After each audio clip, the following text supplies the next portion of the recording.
नमस्कार दोस्तों, आप देख रहे हैं CK न्यूज़ चौगामा की आवाज़ को। भीषण गर्मी में अचानक बढ़ी बिजली की मांग के दबाव के बीच ट्रांसफार्मर को बचाना बिजली विभाग के अधिकारियों के लिए मुश्किल होता जा रहा है। ट्रांसफार्मर नियमित रूप से विद्युत की सप्लाई करते रहते हैं। इसके लिए विद्युत विभाग के अधिकारी अलग अलग तरह के उपाय कर रहे हैं। गांधी कॉलोनी बिजली घर ने एक नया प्रयोग करते हुए पानी के फव्वारे चलाकर ट्रांसफार्मर को ठंडा करने का फार्मूला निकाला है।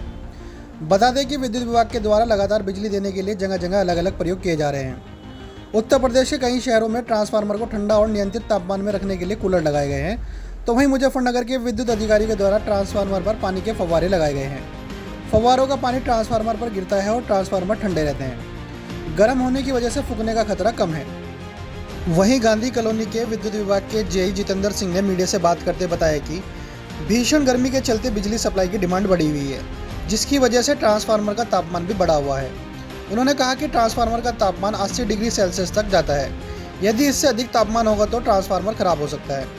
इसलिए हम सब लोग एक एक्सपेरिमेंट करते हुए ट्रांसफार्मर के रेडिएटर पर फव्वारे के माध्यम से पानी डाल रहे हैं, जिससे उसका टेम्परेचर 80 डिग्री से कम हो रहा है। उन्होंने बताया कि फव्वारे से पानी का छिड़काव करने के बाद ट्रांसफार्मर का टेम्परेचर 78 के आसपास रहता है। मेरा नाम जितेंद्र सिंह। जो बिजली घर में ट्रांसफार्मर के फुहारे लगाए गए हैं, क्या पूरा मामला है कि फुहारे लगाए जा रहे हैं? जैसा कि आप देख रहे हैं, आजकल टेम्परेचर 48 डिग्री तक जा रहा है, तो ट्रांसफार्मर और लोड टेम्परेचर बढ़ने की वजह से लोड भी बहुत ज़्यादा चल रहा है। तो इस वजह से ट्रांसफार्मर की भी एक कैपेसिटी होती है लोड की, वो 80 डिग्री सेल्सियस तक जनरली डिज़ाइन होते हैं, और उससे ऊपर इसका ऑयल का टेम्परेचर जाता है तो ट्रांसफार्मर ट्रिप कर सकता है और ख़राब होने के चांसेस रहते हैं। इसलिए टेम्परेचर 80 डिग्री तक ना जाए, इसके लिए हम लोग उसे एक एक्सपेरिमेंट टाइप करके ट्रांसफार्मर के रेडिएटर में पानी डाल रहे हैं फुहारे के थ्रू, जिससे कि उसका टेम्परेचर 80 से कम रहे और उपभोक्ता को निर्बाध विद्युत आपूर्ति की जा सके।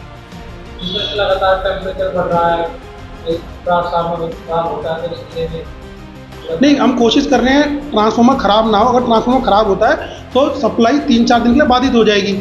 हम नहीं चाहते इस उपभोक्ता को हमारी सप्लाई 3-4 दिन बाधित रहे, क्योंकि गर्मी बहुत ज़्यादा हो रही है। तो इस वजह से हम ट्रांसफार्मर ख़राब ना हो, उसके सारे इंतजाम कर रहे हैं। उसमें हमारे SDO साहब, एक्शन साहब, SC साहब, सबका बहुत अच्छा कोऑपरेशन मिल रहा है, बहुत अच्छा सपोर्ट मिल रहा है।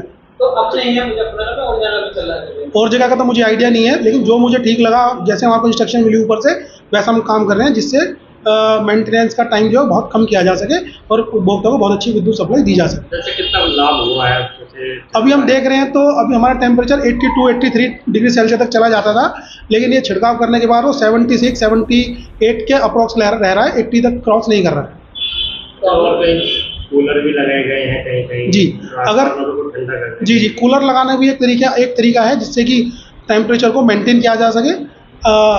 पानी वाला भी एक तरीका है। अगर इसके बाद भी टेम्परेचर ठीक नहीं होता है या टेम्परेचर की लिमिट बढ़ती है थोड़ी सी, तो हम कूलर लगाने के बारे में भी सोचेंगे।